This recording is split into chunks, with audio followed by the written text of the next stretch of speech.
नमस्कार, मेरा नाम है ओम प्रकाश यादव और आप देख रहे हैं वॉइस ऑफ रिपब्लिक। बिहार में राजस्व कर्मियों की हड़ताल आज 21वें दिन प्रवेश कर गई है और इस बीच में मैंने आपसे 3 एपिसोड में उन समस्याओं, उनकी मांगों और उसके कारण राजस्व प्रशासन, आम नागरिक, खासकर किसानों, भूधारियों पर क्या प्रतिकूल प्रभाव पड़ रहे हैं, इसके दूरगामी क्या प्रभाव, इस पर चर्चा की थी।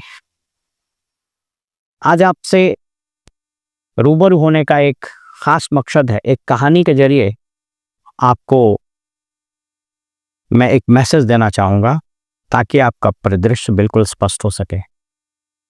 आज विभाग ने वैकल्पिक व्यवस्था के तहत राजस्व कर्मियों के स्थान पर अमीनों एवं अन्य संविदा पर नियुक्त जो लोग हैं उनको 1 या 2 दिन का प्रशिक्षण देकर राजस्व कर्मियों का प्रभार देने और उनके लैपटॉप लौटाने का आदेश दिया है। ये प्रशासनिक आदेश है, ऐसा वो कर सकते हैं। लेकिन मैं आपको इससे इतर लेकिन इससे संबंधित एक छोटी सी कहानी सुनाता हूं। किसी प्रदेश में जंगल में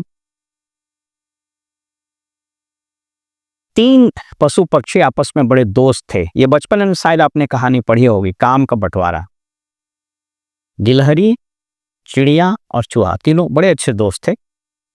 इन तीनों ने मिलकर के आपस में काम का बंटवारा किया, क्योंकि जो काम उनको मिला उस काम में उनको महारत हासिल थी, उसके लिए उसका स्किल था। गिलहरी को दायित्व मिला कि वो भोजन बनाए। चिड़िया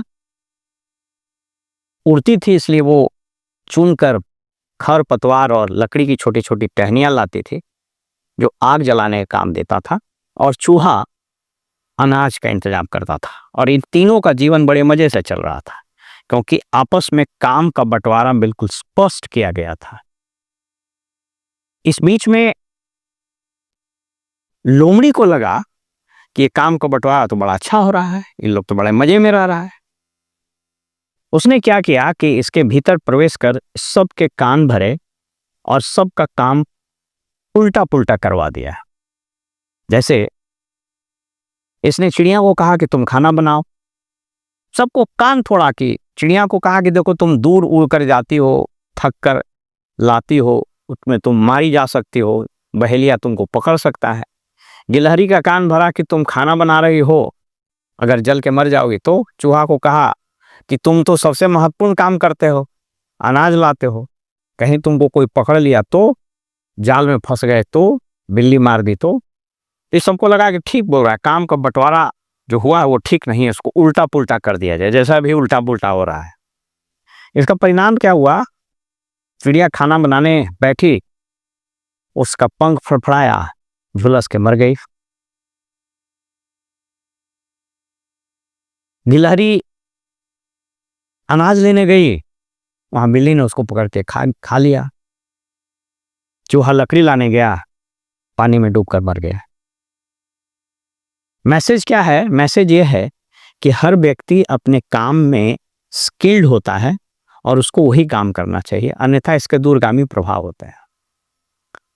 अभी जो वैकल्पिक व्यवस्था कथित रूप से की जा रही है, दिखाने के लिए तो दिखा दिया जाएगा कि ये काम चल रहा है, लेकिन इसका परिणाम क्या होगा कि इस बीच में जो लोग राजस्व का काम स्वाभाविक रूप से नहीं जानते हैं, उस स्तर का, जिस स्तर का उनको जानना चाहिए, तो इसमें कई गड़बड़ियां होंगी।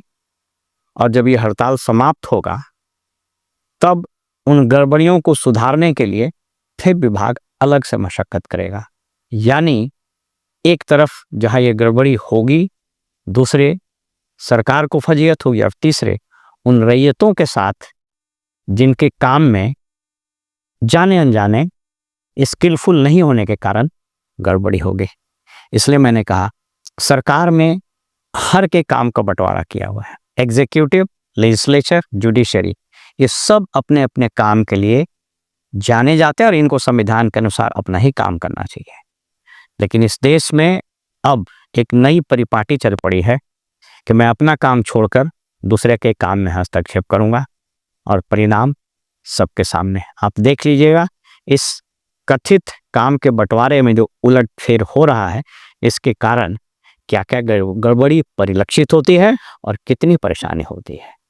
फिलहाल इस कहानी के माध्यम से मैं सरकार को एक संदेश देना चाहता हूँ कि जो व्यवस्था बनाई गई है बरसों से, और जो लोग जिस काम में कौशल हासिल किए हुए हैं, उनसे ही वो काम करवाना चाहिए। अन्यथा लोकप्रियता, सस्ती लोकप्रियता हासिल करने के कारण इस उद्देश्य से अगर आपने कोई कार्य किया तो इसके बड़े दूरगामी दुष्परिणाम होंगे। फिलहाल हमें इजाज़त दीजिए और आप देखते रहिए वॉइस ऑफ रिपब्लिक। नमस्कार।